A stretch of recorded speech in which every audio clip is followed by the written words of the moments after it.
Olá, meus amigos. Antes de entrar no assunto do vídeo de hoje, eu gostaria de te lembrar que os vídeos eles não seguem uma sequência nem cronológica, nem temática, tá bom? Mas a minha intenção é tratar assim com você o maior número possível de assuntos que tem a ver com mormonismo, incluindo ainda história, incluindo doutrinas, acontecimentos, né, atuais e tudo mais, tá bom? Mas eu quero também manter aberto o espaço para contar a tua história, aquela história que você quer dividir com as pessoas. E hoje eu gostaria de ler a história dessa brasileirinha que mandou para mim, tá bom? Ela começa o e-mail dizendo que ela está gostando muito do canal aqui no YouTube. Por quê? Porque finalmente alguém falou que eu sempre sentia, mas lógico, não falava nada, né? Embotei meus sentimentos. Entrei para a igreja com 17 anos. Na semana que eu batizei, presta atenção, na semana que eu batizei, a presidente das moças chegou para mim e falou: Olha, suas roupas são muito inadequadas. Chamou a atenção dos irmãos, os homens estão falando. E minha inadequação era uma blusa de alcinha. Bem, anos se passaram e eu ouvindo um monte de piadinhas racistas. Aquele olhar de canto, os homens só se aproximavam de mim por interesse sexual, essa é a verdade. Cansei de ouvir que eu era a mulatona da ala, aquela negra estereotipada da negra hipersexualizada e submissa. Foi tanta humilhação, tanta coisa horrenda que eu escutei que eu fiquei depressiva. Lógico que corri para o bispo, e meu problema era que eu não orava, não jejuava e nem lia as escrituras suficiente. E nessa eu me sentia mais e mais culpada. Conheci um rapaz, namoramos durante 1 ano e meio e ele foi para a missão. Eu lá esperando, apaixonada, com aquele sonho de que ele ia voltar, eu ia casar no templo e pronto, estaria tudo certo. Bem, quando faltavam 2 meses para esse rapaz voltar, ele me escreve uma carta terminando tudo e mandando um abraço fraterno. Naquele momento minha vida desabou. Desabou mesmo. Eu fiquei tão mal, mas tão mal. Eu estava muito deprimida, muito doente, pensava em suicídio o tempo todo e sinceramente não sei como não me matei. E para piorar o estrago, quando ele chegou, ele não quis se encontrar comigo nem na capela. Eu chorava muito e ele era o idolatrado, o desejado das mocinhas.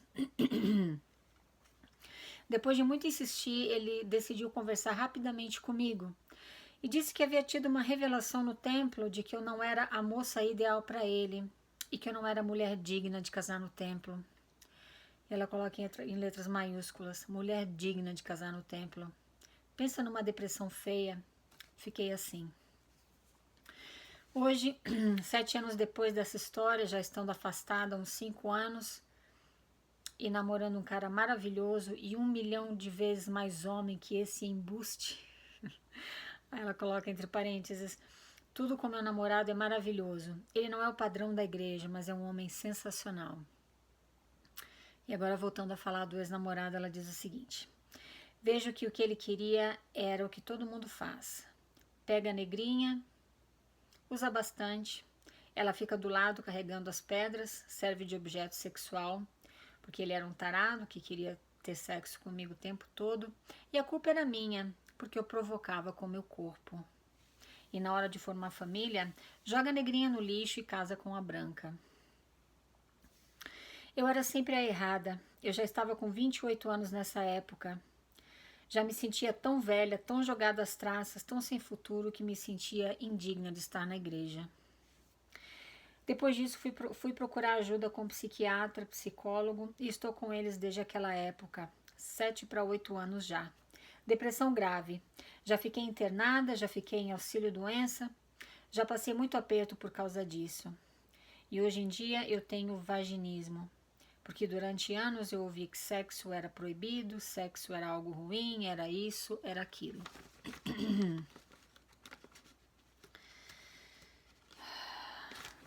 É assim mesmo. Estou recorrendo agora para a hipnose porque é a minha última saída, de verdade. Sou 1000 vezes mais feliz agora, sabe? Consegui me formar na faculdade, estou em 3 pós diferentes. Ano que vem quero e estou me planejando para fazer meu mestrado, coisas que esses líderes jamais me apoiaram. É uma confusão que fazem entre cristandade com a religião, sabe? Dói ver como as pessoas são ignorantes, misturam tudo. Estou com 34 anos e outro dia fui à igreja e a primeira coisa que a minha antiga presidente das moças me perguntou foi: Ué, não vai casar não? Já ficou pra titia, menina. Corre que dá tempo. Tem um monte de rapaz novo na igreja. Novo pra mim tem que ser os que ninguém quer nada, aqueles bem largadões que não querem nada da vida. E tem que ser os negros, porque sabe como é, misturar raças não é indicado. Se eu for te contar tudo, eu fico aqui por dias escrevendo e não termina não. Foram 12 anos nesse ambiente racista, machista, vil, preconceituoso, cheio de maldade. Até hoje, pelo resto da vida, eu vou sofrer as consequências de ter deixado me influenciar por esses pensamentos nojentos. Eu até acho que existem muitas pessoas maravilhosas na igreja. Aliás, a maioria que eu conheci são pessoas maravilhosas, mas estão tão entranhadas no sistema que se tornam pessoas simplesmente más. Porque para mim, se você é preconceituoso, racista, machista e tal, mesmo depois de saber que esses comportamentos afetam alguém, você é uma pessoa má. Ela usa palavras aqui bem fortes para expressar a dor, né? E a tristeza dela de ter sofrido o preconceito que ela sofreu durante 12 anos na igreja. Uma coisa que me incomodava muito quando eu escutava, e escutava muito, era aquela frase assim: ai, a fulana se afastou por causa do bispo. Imagina que bobagem se afastar da igreja por causa do bispo. Eu acredito que nós temos direitos como seres humanos à nossa perspectiva individual.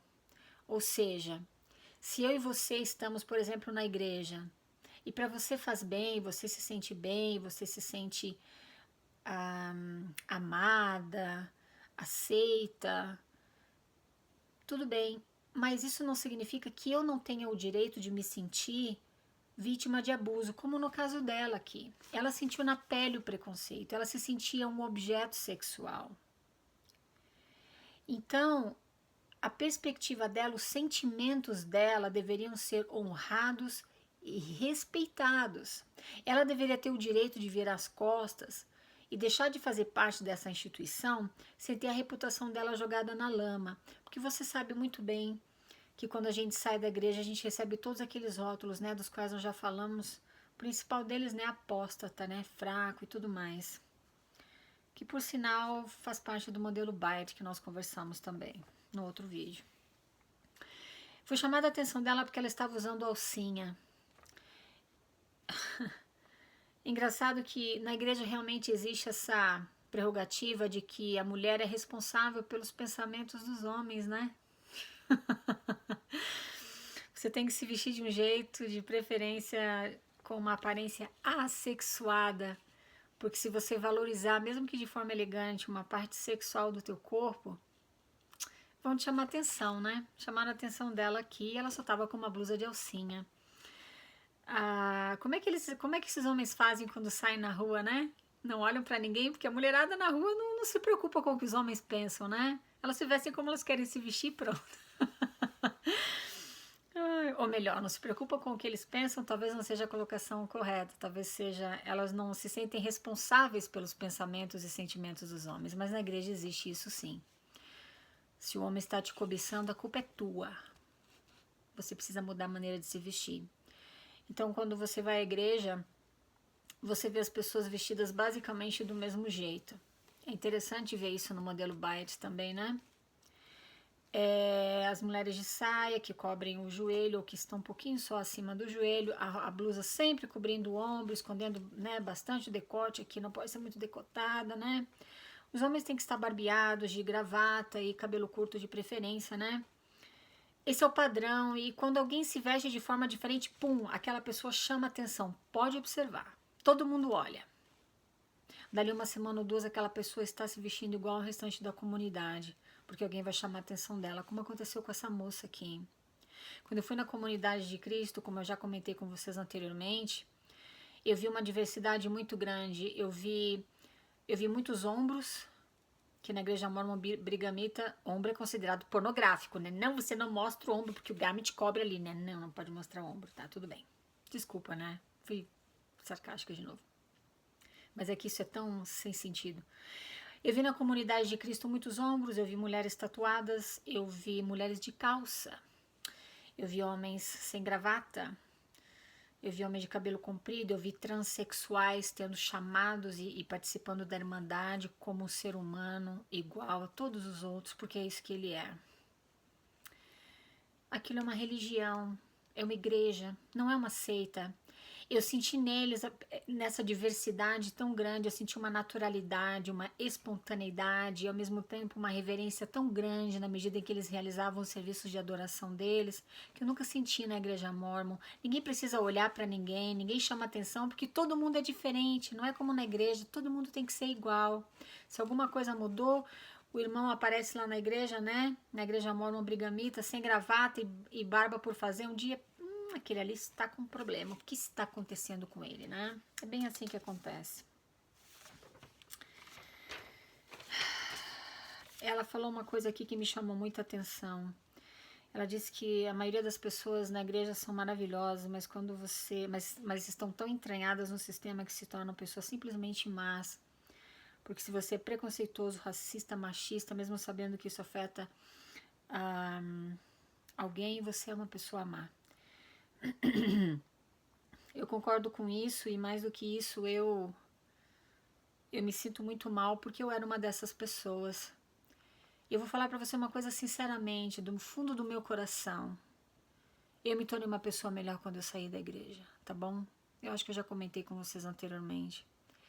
Existem muitas pessoas boas lá dentro, o problema, sabe qual é? Elas não têm o direito de pensar e agir por si mesmas, não têm. Pode prestar atenção. Elas têm que seguir um roteiro, elas têm que providenciar um currículo para a própria vida e para a vida dos filhos. Então elas adquirem qualidades muito feias. Qualidades não, características muito feias. Preconceito é uma delas, orgulho é outra. Eu tinha muito orgulho. Eu tenho a verdade na minha vida que aquela pessoa lá não tem.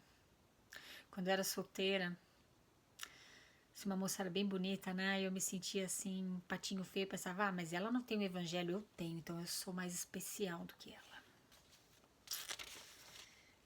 Eu era uma pessoa muito... Eu deixei o mormonismo transformar o meu caráter em algo que eu não imaginava, eu não conseguia enxergar o quanto era ruim.